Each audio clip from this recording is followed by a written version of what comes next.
adik-adik, kita akan memulai ibadah kita pada hari ini. Cici undang semua untuk bangkit berdiri. Kita mau angkat satu pujian. Setinggi-tingginya langit, lebih tinggi kasih Yesus. Setinggi-tingginya langit, lebih tinggi kasih Yesusku. Sedalam-dalam lautan, lebih dalam kasih Yesusku. Seindah-indah pelangi, lebih indah kasih Yesusku. Kasih Yesus, kasih Yesus mengalahkan segalanya. Kasih Yesus mengalahkan segalanya. Sekali lagi. Setinggi-tingginya langit, lebih tinggi kasih Yesusku. Sedalam-dalam lautan, lebih dalam kasih Yesusku. Seindah-indah pelangi, lebih indah kasih Yesusku. Kasih Yesus mengalahkan segalanya.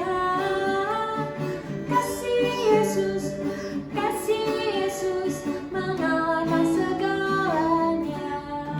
Ya, Cici ada sedikit pengumuman. Diingatkan kembali, hari Minggu kita akan bersama-sama beribadah jam 1 siang. Jangan lupa ya untuk beribadah jam 1 siang. Untuk kelas kecil akan diberikan link YouTube ya untuk kalian bisa beribadah, dan untuk kelas besar nanti akan diberikan link Zoom. Kita akan beribadah di Zoom.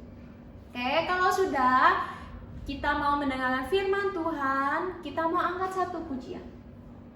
Aku siap Tuhan.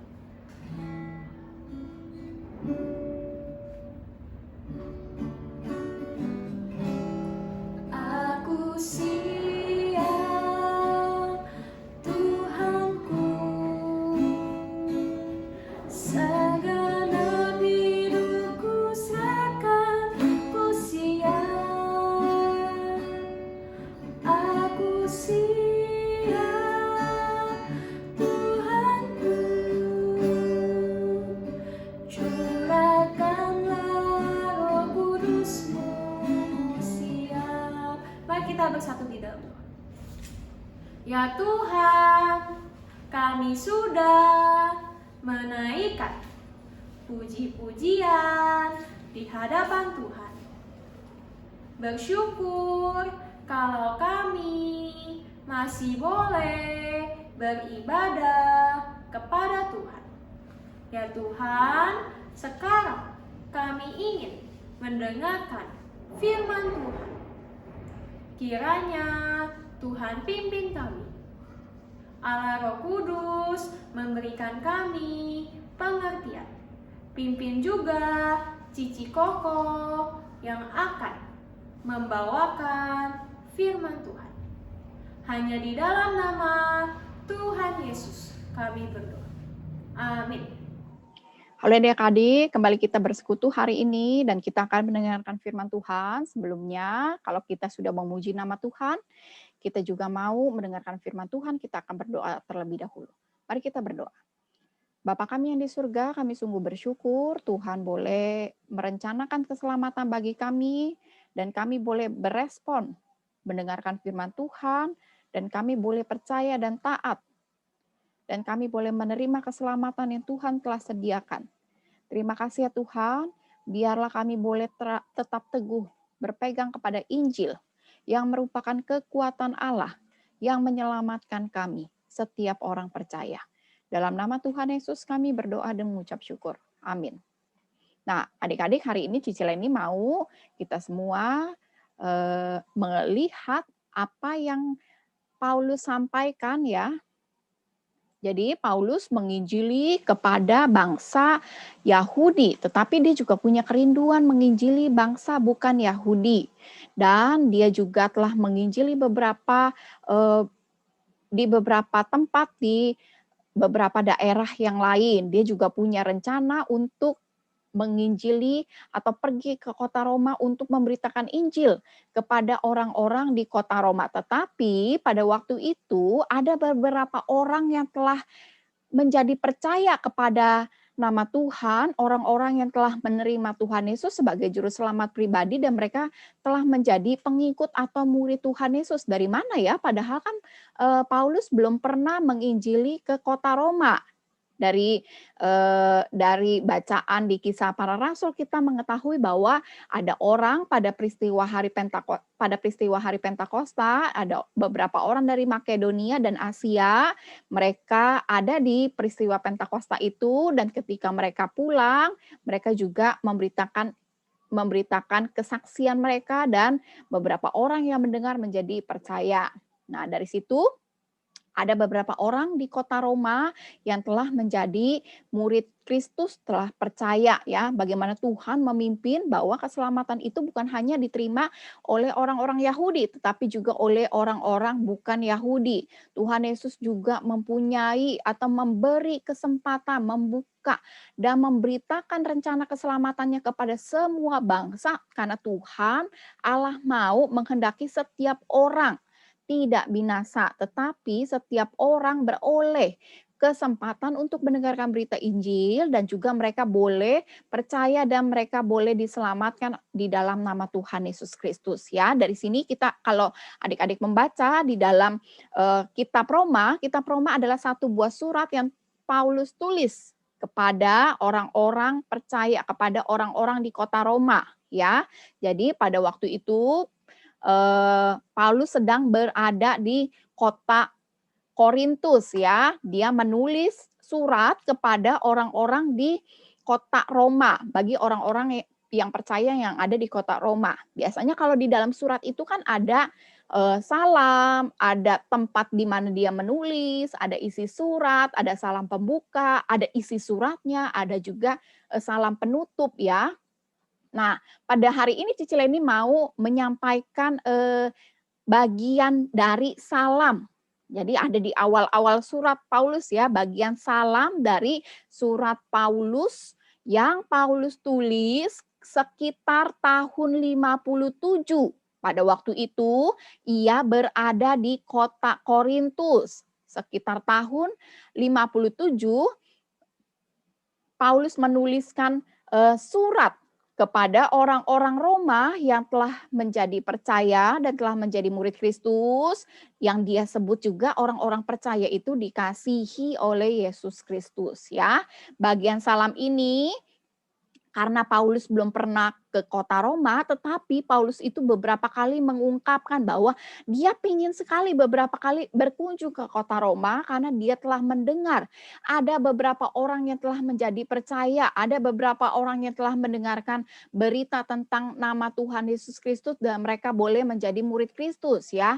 Paulus juga mau mengunjungi mereka seperti Cici Koko yang membesuk adik-adik sekalian ya, berkunjung, melihat, bersyukur, bersukacita, melihat orang-orang yang Tuhan selamatkan di bangsa-bangsa yang lain ya. Jadi pada waktu itu, pada salam pembuka di suratnya Paulus kepada orang-orang di kota Roma, Paulus terlebih dahulu dia mengenalkan dirinya bahwa halo, hai orang-orang Roma yang percaya, yang dikasihi oleh Yesus Kristus.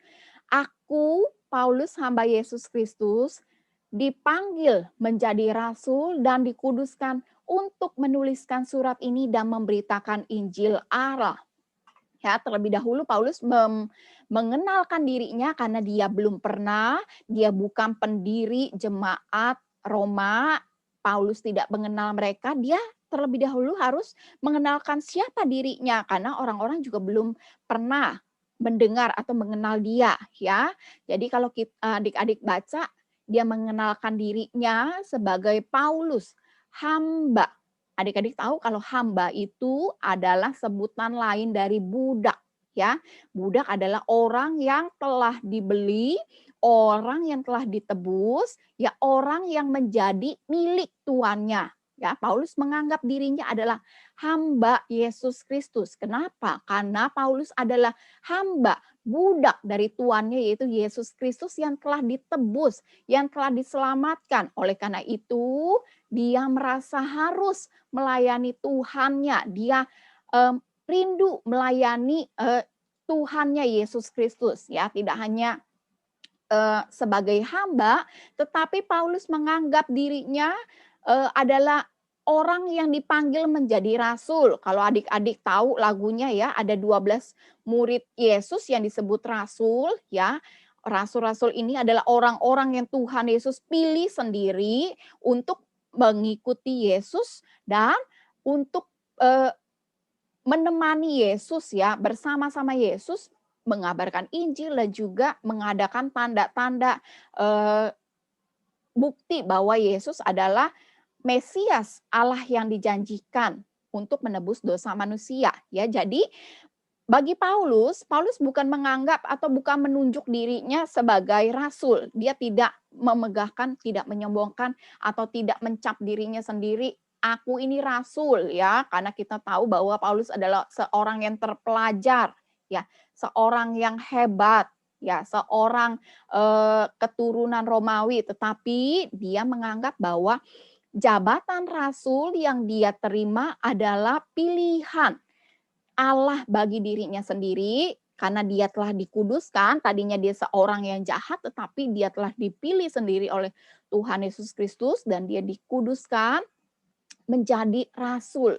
Tugasnya untuk mengabarkan berita Injil, yaitu tentang Tuhan Yesus Kristus. Oleh karena itu, sebagai hamba, sebagai rasul yang telah dipanggil, dikuduskan, diselamatkan, dipilih ya untuk bekerja bagi nama Tuhan, Paulus menganggap dirinya harus menjalankan tugas yang Tuhannya telah berikan kepada dia ya, yaitu dia harus memberitakan Injil. Tetapi sebelum dia pergi ke kota Roma, dia terlebih dahulu menuliskan rencana-rencananya di dalam surat ini ya, untuk memberitakan Injil bagi orang-orang di kota Roma. Nah, jadi apa sih yang harus dia beritakan, apa yang harus dia sampaikan kepada orang-orang di kota Roma ya, ditulis di dalam suratnya, yaitu dia mau memberitakan Injil Allah yang isinya adalah janji-janji Allah yang telah Allah rencanakan, yang telah Allah siapkan sebelumnya dan telah disampaikan oleh para nabi-nabinya yang tertulis di dalam kitab-kitab suci di dalam Perjanjian Lama dan digenapi oleh kedatangan Yesus Kristus sebagai manusia, Allah yang lahir sebagai manusia di dalam keturunan Raja Daud. Ya, jadi Injil yang dia sampaikan, berita Injil, berita rencana keselamatan Allah yang Paulus sampaikan kepada orang-orang percaya di kota Roma adalah untuk menegaskan bahwa mereka yang telah percaya kepada Yesus Kristus adalah mereka yang memperoleh berita, bukan berita bohong, tetapi berita itu sudah disampaikan pada zaman-zaman sebelumnya melalui nabi-nabinya di dalam kitab-kitab suci, tercatat di dalam kitab-kitab suci di Perjanjian Lama ya, isinya tentang kedatangan Tuhan Yesus Kristus sebagai juru selamat ya. Tetapi juga selain sebagai manusia, Yesus Kristus ini adalah anak Allah yang berkuasa, karena anak Allah ini harus mati di atas kayu salib untuk menebus dosa manusia. Ya, tetapi dia tidak hanya mati, dia juga adalah anak Allah yang berkuasa. Dibuktikan dari kebangkitan Yesus dari antara orang mati, ya. Yesus yang telah bangkit membuktikan bahwa Yesus adalah anak Allah yang berkuasa, yang telah mengalahkan dosa, yang telah mengalahkan maut. Ya, kenapa Tuhan Yesus harus mati di atas kayu salib? Ya, karena setiap orang ya, karena kota Roma adalah kota yang penuh dengan orang-orang yang terpelajar, orang-orang yang pintar, kebudayaan yang maju ya, orang-orang yang penuh dengan orang-orang yang terpelajar. Paulus mau mengingatkan bahwa Setiap orang, muda, tua, kaya, miskin, orang Yahudi, bukan Yahudi, orang terpelajar, orang bodoh, adalah orang-orang yang telah jatuh di dalam dosa. Orang-orang yang telah berdosa, karena kita adalah keturunan dari dosa. Kita lahir dari dosa dan kita tidak bisa lepas dari murka Allah. Kita tidak bisa menyelamatkan diri dari murka Allah. Tetapi oleh karena Allah menghendaki supaya setiap orang jangan binasa, Allah mengutus anaknya yang tunggal untuk mati di atas kayu salib, ya. Jadi oleh karena Tuhan Yesus bangkit dari kematian, dia adalah anak Allah yang berkuasa, ya, yang mengalahkan kematian, yang membayar lunas hutang dosa kita, yang meredakan amarah murka Allah akibat dosa dan pelanggaran manusia, ya. Oleh karena itu, setiap orang yang telah mendengar berita tentang Tuhan Yesus, mereka yang mau percaya dan mereka mau taat, beroleh keselamatan, beroleh anugerah. Sama seperti Paulus, ya, ketika itu dulu dia adalah seorang yang sangat jahat. Dulu dia menganggap dirinya benar. Dulu dia menganggap dia telah melakukan hal yang menyenangkan hati Tuhan Allah. Tetapi Tuhan Allah membukakan mata rohani dia, ya, sehingga dia menyadari keberdosaannya. Dia tahu bahwa dia sesungguhnya bukan melakukan apa yang Tuhan kehendaki, tetapi Tuhan telah memilih dia dan menyelamatkan dia. Tuhan telah memanggil dia dan menebus dia. Tuhan telah memilih dan menguduskan dia untuk menerima anugerah keselamatan, dan Tuhan Allah mau memakai Paulus menjadi saksi, menjadi rasul, memberitakan Injil Allah, ya. Paulus juga menegaskan bahwa kami ini, ya, jabatan rasul ini adalah kasih karunia. Dan jabatan sebagai rasul ini adalah pimpinan dari Roh Kudus untuk melayani tugas memberitakan Kristus, ya. Dan bukan hanya mau disebut sebagai hamba, ya, mau disebut sebagai rasul, sebagai murid Kristus, ya. Semua orang mau disebut sebagai anak-anak Tuhan. Semua orang mau disebut sebagai mempunyai hak di dalam kerajaan surga. Tetapi Paulus juga menyadari bahwa Paulus dan rekan-rekan dan teman-temannya rasul-rasul yang lain telah menerima kasih karunia dan jabatan sebagai rasul ini oleh pimpinan Roh Kudus, dan mereka punya tugas untuk memberitakan Injil Kristus, ya, dan menuntun agar semua bangsa percaya dan taat kepada Kristus, ya. Jadi Paulus juga menegaskan bahwa semua bangsa Tuhan Allah menghendaki supaya mereka percaya dan taat. Termasuk kamu sekalian, orang-orang percaya yang tinggal di Roma. Walaupun mereka belum pernah melihat dengan Tuhan Yesus, walaupun mereka belum pernah menerima berita Injil, ya, walaupun mereka belum pernah mendengar kesaksian langsung dari Tuhan Yesus atau mendengar kesaksian dari murid-murid atau rasul-rasul Tuhan Yesus Kristus, tetapi waktu mereka mendengar berita Injil yang disampaikan Paulus, mereka beroleh anugerah, beroleh kasih karunia sebagai orang-orang percaya, ya, sebagai orang-orang yang dikasihi Allah.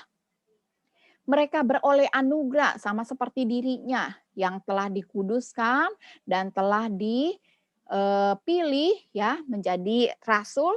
Orang-orang di kota Roma ini pun telah menerima kasih Allah. Orang-orang percaya yang tinggal di kota Roma pun mereka termasuk orang-orang yang telah dipanggil menjadi milik Kristus. Bukan hanya orang Yahudi, bangsa Yahudi, tetapi bangsa Roma pun, ya, telah dipanggil menjadi milik Kristus dan dijadikan orang-orang Kudus ya. Lalu juga Tuhan Yesus juga eh, memberikan kasih karunia dan damai sejahtera dari Allah, Tuhan Allah Bapa dan dari Tuhan Yesus Kristus ya. Bahwa Paulus ini menegaskan kasih karunia menyertai orang-orang percaya yang tinggal di kota Roma. Dan damai sejahtera dari Allah akan menyertai setiap orang-orang yang percaya di kota Roma. Ya, kita juga kembali mengingat bahwa sama seperti Paulus yang mengingat amanat, tugas, perintah, perkataan Tuhannya yang menghendaki supaya semua bangsa menjadi muridnya. Supaya semua bangsa boleh dibaptis di dalam nama Bapa, Anak, dan Roh Kudus. Dan supaya setiap orang yang telah menjadi murid dan telah dibaptis menerima Tuhan sebagai juru selamat pribadi, ya, mereka harus belajar segala sesuatu yang telah diperintahkan Tuhan kepada kita, ya. Dari mana kita belajar? Kalau murid tidak mau belajar, berarti dia bukanlah murid. Kalau murid tidak mau melakukan perkataan Tuhannya, berarti dia bukanlah murid. Ya, dan janji Tuhan dikatakan di dalam Matius 28 bahwa Tuhan akan menyertai senantiasa sampai kepada akhir zaman. Jadi kalau adik-adik beribadah, kalau adik-adik mendengarkan berita Injil, ya, Paulus menegaskan, Paulus memberitahukan bahwa Injil itu harus dia tidak menyombongkan diri, tidak memegahkan diri, tidak mengenalkan diri sebagai seorang yang hebat. Tetapi Paulus mengenalkan dirinya sebagai hamba, pelayan, budak Tuhannya, sebagai rasul yang menerima tugas untuk memberitakan berita Injil. Apa berita Injilnya? Berita Injilnya harus tentang Tuhan Yesus Kristus. Harus memberitahukan tentang rencana keselamatan yang Tuhan Allah telah nyatakan dari sejak manusia jatuh ke dalam dosa, ya. Dan setiap orang yang telah mendengar dan menjadi percaya, dia juga harus belajar segala sesuatu yang Tuhan telah perintahkan di dalam kitab suci, ya. Dan Tuhan akan menyertai kita sampai kesudahan akhir zaman. Nah, di dalam salam dari surat Paulus ini kepada jemaat di Roma yang terdapat di dalam Roma 1 ayat 1 sampai 7, Paulus kembali mengingatkan, ya, memperkenalkan terlebih dahulu bahwa Paulus adalah seorang hamba Tuhan Yesus, budak, pelayan, ya, dan dia juga rindu melayani ketika dia sudah dipilih, dikuduskan, diselamatkan, dia rindu untuk melayani Tuhannya sampai selama-lamanya. Sampai walaupun dia harus menerima akibat dari pemberitaan Injil Tuhan Yesus Kristus, ya, kelaparan, kapal karam, hampir tenggelam, disesat, dipenjara, dihina, ya. Tetapi dia rindu melayani terus sebagai rasul Kristus, sebagai saksi Kristus. Karena dia telah dikuduskan, dia telah diselamatkan, dia telah mendapat kasih anugerah dari Tuhannya, ya. Paulus juga memberitahukan bahwa berita Injil ini adalah kekuatan Allah. Di bagian yang lain, Paulus memberitahukan bahwa Injil itu adalah kekuatan Allah yang menyelamatkan setiap orang percaya, pertama-tama orang Yahudi, kemudian juga orang Yunani kepada bangsa-bangsa lain. Adik-adik tahu bahwa kekuatan Allah itu terletak di dalam Injil, di dalam firman Tuhan. Kekuatan Allah yang sanggup menyelamatkan orang-orang dari murka Allah, dari hukuman dosa, dari maut, dari kebinasaan, dan berkuasa memberikan keselamatan kepada adik-adik. Ya, jadi adik-adik harus percaya bahwa kekuatan Allah itu, kekuatan Allah tidak ada yang bisa menyelamatkan usaha manusia, tidak ada yang bisa menyelamatkan diri sendiri. Tidak bisa dengan kamu membawa misalnya binatang-binatang untuk menebus dosa kamu. Ya, kalau pada zaman perjanjian lama itu adalah perlambang dan itu sudah digenapi oleh kedatangan anak domba Allah yang memberikan dirinya untuk menebus dosa manusia. Adik-adik harus ingat bahwa seperti yang disampaikan Paulus kepada jemaat di Roma ya, bahwa Injil adalah kekuatan Allah. Tidak ada yang melebihi dari kuasa Injil karena sanggup menyelamatkan manusia dari dosa, dari meredakan murka Allah. Dan Injil itu berkuasa menyelamatkan tidak hanya orang Yahudi, tetapi juga bangsa-bangsa lain. Seperti yang Tuhan Yesus sampaikan sendiri bahwa semua bangsa memperoleh kesempatan untuk menjadi murid Tuhan. Entah itu orang Asia, orang Afrika, orang matanya sipit, belok, ya, orang pintar, orang kaya, orang terpelajar, bangsawan, orang bodoh, orang yang lemah. Injil itu berkuasa menyelamatkan setiap orang yang percaya dan taat dalam nama Kristus. Lalu juga selain itu Paulus juga mengingatkan bahwa sebagai dia tidak mau melupakan anugerah yang Tuhan berikan, ya. Dia mau melayani Tuhannya.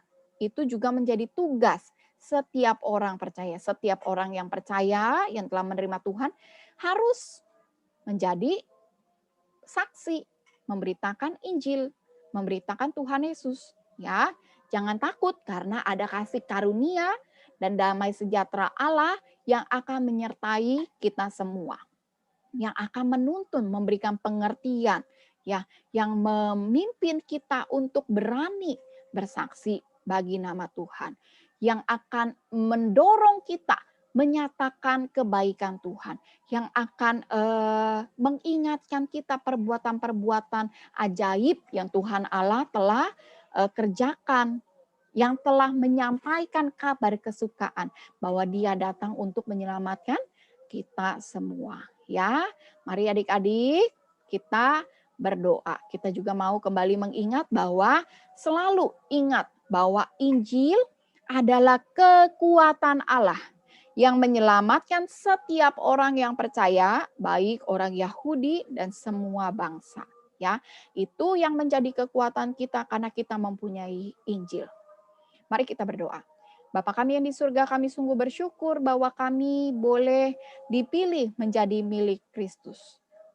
Kami bersyukur kami boleh dipilih, diselamatkan, dibebaskan dari upah dosa, dari murka Allah oleh karena pelanggaran kami. Oleh karena itu kami mau, ya Tuhan, percaya dan taat. Oleh karena itu kami mau menjadi murid Kristus yang melakukan perkataan Tuhan kami. Oleh karena itu kami mau menjadi murid Kristus yang juga bersaksi. Supaya orang-orang boleh mendengar berita Injil Yesus Kristus dan mereka boleh diselamatkan. Tolong kami ya Tuhan, biarlah kami juga terus mempunyai Injil, firman Tuhan, perkataan Tuhan ada di dalam hati kami yang berkuasa menyelamatkan hidup kami, baik sekarang maupun selama-lamanya. Dalam nama Tuhan Yesus kami berdoa dan mengucap syukur. Amin.